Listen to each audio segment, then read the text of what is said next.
আসসালামু আলাইকুম ওয়া রাহমাতুল্লাহি ওয়া বারাকাতুহু। সম্মানিত এলাকাবাসী, আমরা আছি আমাদের হাজতখোলা বুলুনউত্তর ইউনিয়নের বোর্ড অফিসের পাশে।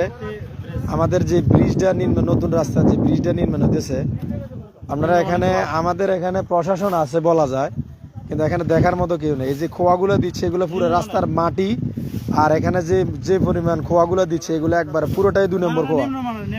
এখানে আমি দেখার পরে আমি এখানে দেখে আমি দেখতেছি, আমরা দেখেন নিচে যে এগুলো দিচ্ছে একটু আমি বলি, নিচের এগুলোর মাধ্যমে কোনো সিমেন্ট দেখি না, সন্দেহ আছে পুরো মাটিটা লাল। আমি জিজ্ঞেস করলাম কয়টা লাল, খোয়ার জন্য এই জন্য এটা লাল। আমরাও কাজ করাইতেছি, সিমেন্ট বাড়া দিলে এটা লাল থাকবে, এটা কোনো প্রশ্নই ওঠে না। আমাদের এখানে আমাদের শাহজাহান ভাই আছে, যে শাহজাহান ভাই একটু বলেন। আমি দেখতেছি এটা নিম্নমানের খোয়া এবং সম্পূর্ণ বালু মিশ্রিত, আর ওই যে পাশাপাশি যে কাজটা করতেছে এটা সিমেন্টের কোনো পরিমাণ দেখা যাচ্ছে না। এটা সর্বসাধারণের জন্য এটা আমি মনে করি ভালো, আমরা যারা আছি চলাচলের জন্য ভালো একটা উদ্যোগ নেওয়া দরকার। যিনি আছেন বা এটার কন্ট্রাক্টর, তাকে এটা দেখভাল করা দরকার এবং ইউনও দেখভাল করা দরকার।